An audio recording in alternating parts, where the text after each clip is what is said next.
Hey, We your label today. Me. wait till you see what's inside me. Azar, freshly made inside and out for greater coverage and colors that last longer and beautify your walls, spaces and places. Azar, no size. Go ahead. Buy now. Azar, #1 from Azar Group since 1921.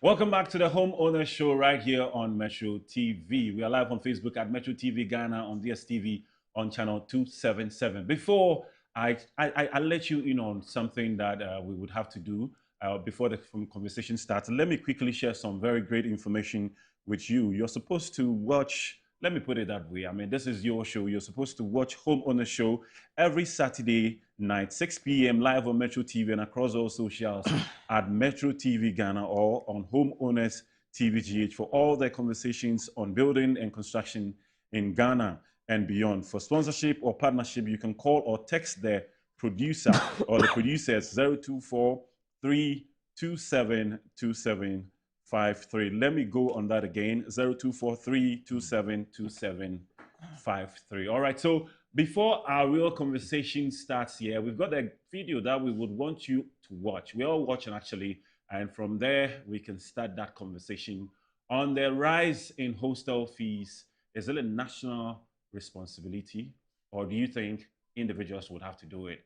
Let's take a look at the video now.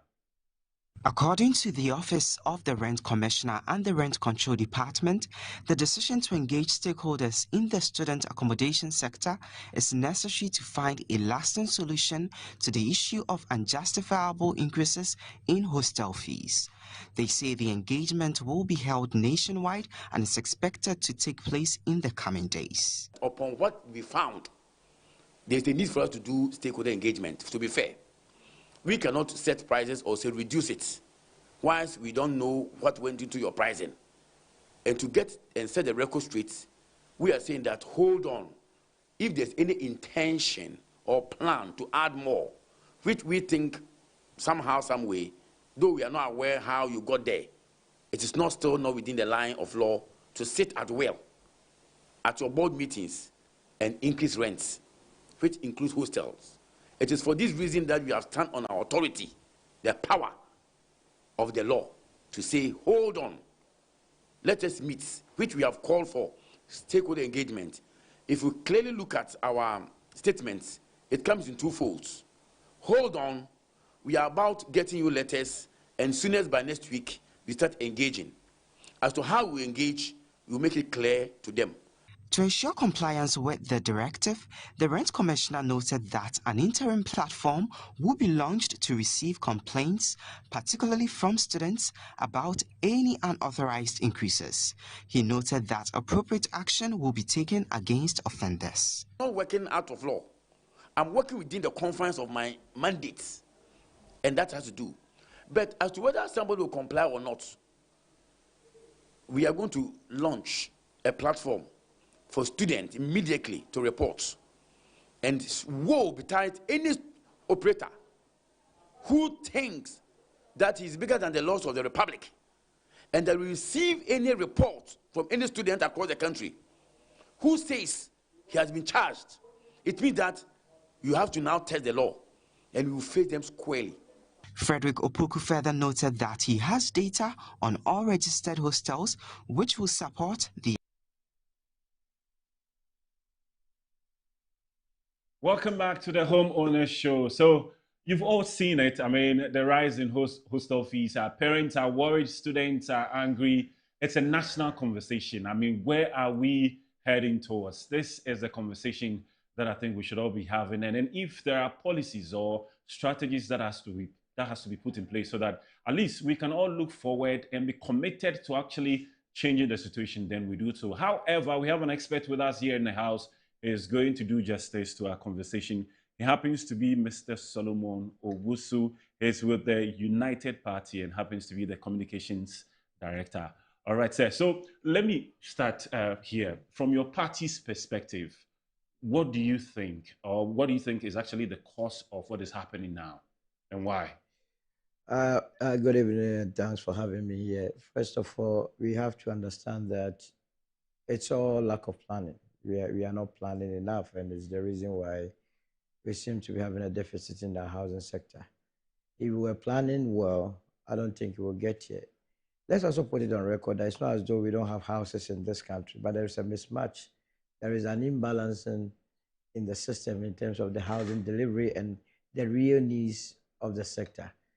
If we were to take a casual look at where your offices, where we are doing this interview, just go around the area and see the number of buildings that will have inscription to let. If we were to go to cantonments, the entire area, half of the area is empty. No one is occupied.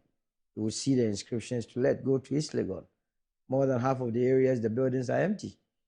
Now, because the truth of the matter is that those that normally rent are those that are within the lower income brackets. That's one, freshly married couples and also new graduates. So if you have this research behind you, then the sort of buildings that we are putting up mismatch the real needs of the sector. And that is why there seems to be a deficit. The Ghana Statistical Service reports that we have about 2 million housing deficit. And the same Ghana Statistical Service tells you that we have about 1.3 million unoccupied housing.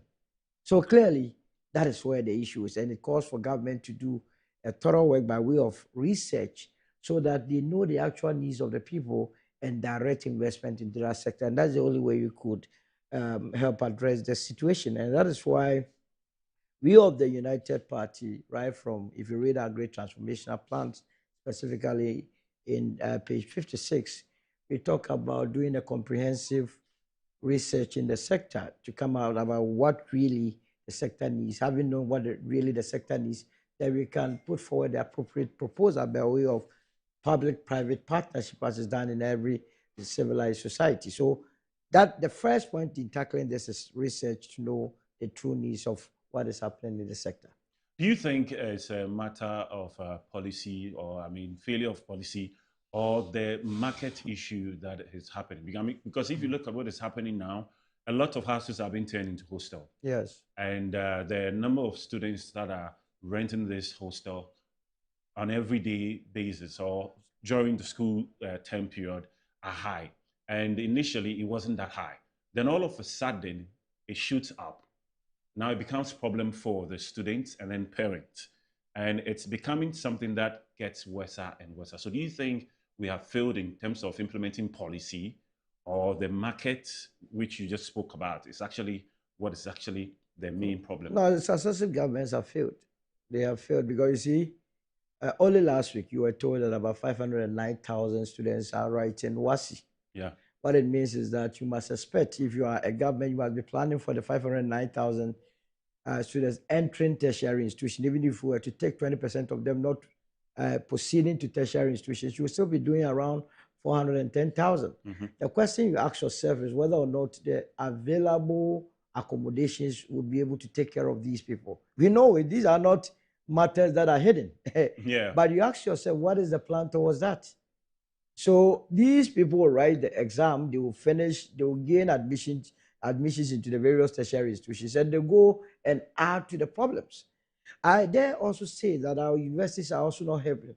Apart from the fact that government is not pushing very hard these policies, our various universities are lackadaisical. They are very lazy. I keep saying it, and people always have issues with me. I went to KNUST. During our time, you were enjoying 4 years of residential accommodation, but those that came after us were doing 1 year in, 1 year out. And I thought that was the most ridiculous thing to happen. You haven't solved the problem. Yeah. If you accommodate someone for a year and send the person out, what you are saying is that the person must go and take care of his problem. Yeah. But to have a housing problem is to have a land problem. If you don't have available space, that is where the issue is. But the question you ask yourself is, if you were to visit, for instance, the University of Ghana, do they have the available lands? It is in abundance. Plenty of them. So why must we have issues with accommodation? It tells you that we have lazy minds in there. It tells you that we don't have business-minded people there. It tells you that we have selfish people. Because if you were to go to the University of Ghana today, there are a lot of hostels that have been put up by the university itself. Yeah. They went about contracting loans at a very expensive rate To build to build the hostels. If you talk about Elizabeth Say, you talk about Liman, you talk about Kwapon, and then was the Legon Annex, Kwafu Annex. All these hostels were put up by the university itself.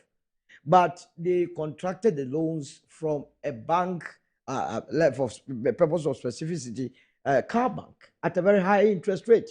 So the university is afraid that if they were going to allow private sector to enter the market, that's build more hostels on campus, they will not be able to recoup their investor funds. So they have to hold off. You have to hold off. You understand? So if you were to go to the University of Ghana campus, a university that has admitted close to 100,000 population, you have only a little over 11,000 staying on campus. It tells you that there is a demand, because if you're going to subtract the 11,000 from the almost 100,000, let's take it that you have distance students who contribute about 2,000 to it. So you're close to about 80,000 of them are having to struggle for hostels outside the campus. Yeah. And it explains to you why, if we were to go to the East Legon, the Medina, and West Legon areas, a lot of hostels are springing up. They are taking advantage of the gap that has been left by the university, and they are milking the poor souls.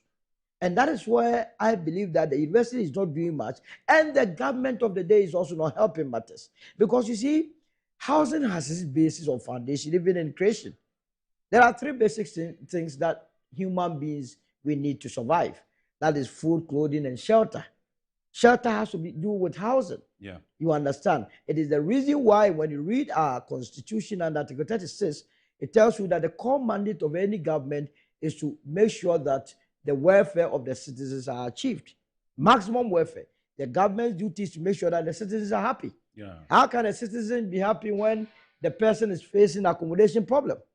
And people have come to Accra and run away from Accra because of housing problem. So if you're a government and you know this, and you have the lands, what prevents you from investing in it? So that you solve a peculiar problem. And that is what a lot of governments around the world does to alleviate some of the problems that their people have. So it has to do with enforcement, it has to do with planning, it has to do with the fact that we really want to solve real problems. Do you think students, parents should be worried? Or do you think the worrying has to do with the state concerning the issue? It has to do with the state. You see, many a time you hear the TUC call for increment in salaries. Okay. It emanates from the fact that cost of education is very high for them. You understand? So if we have 2 wards at the university level, and say every end of semester, if you were to take, say, Liman, you are paying about end of year, you are 3,500 cedis for a ward, means at the end you are paying about 7,000 cedis. That parent is working within the public sector or the civil service, and he or she is receiving less. So at the end of the day, the person is unable to pay for that, and it becomes a problem. Yeah. It is the reason why there is a common phenomenon happening on various campuses that people don't want to address, the issue of hookups. Students are actually, some of them are actually doing things that ordinarily they wouldn't do because of money. Because their parents are not in a position to help pay for them. And as a government, you must be concerned. I mean, how can any government sleep and sleep well when you know that this is the problem? And these problems are not hidden. Now you go to the various campuses, you see the rates, and you ask yourself, how much are you paying your civil servants for them to be in a position to, as it were, take care of their wards? And has a core relationship with the levels of corruptions that we see. So if you are not paying the person well, or you are not regulating the housing sector or the hostel sector, what the civil servant has to do is to engage or double in corruption to take care of that. And that is why every year we are told by the World Bank and the IMF that we lose close to $3 billion through corruption. These are some of the matters that explains it. And it has been there. If you were to go to the Netherlands, I had a stint. And by the way, I also have a background in land economy and social housing. Yeah. So this is really my field. When I was schooling in the Netherlands, and if you were to learn the social housing or the housing sector in the Netherlands, as far back as 1901, they had similar issues with what we are facing today. And that was having a direct effect on productivity. Remember that if someone is not having a sound sleep, you don't expect maximum productivity. Not at all. And if you were to even extend the argument for what the students are facing in your real life, your staffs over here, if you go and see where some of them lives and how they get to work every day, you would even wonder how they are even able to put up the sort of performance that you expect from them.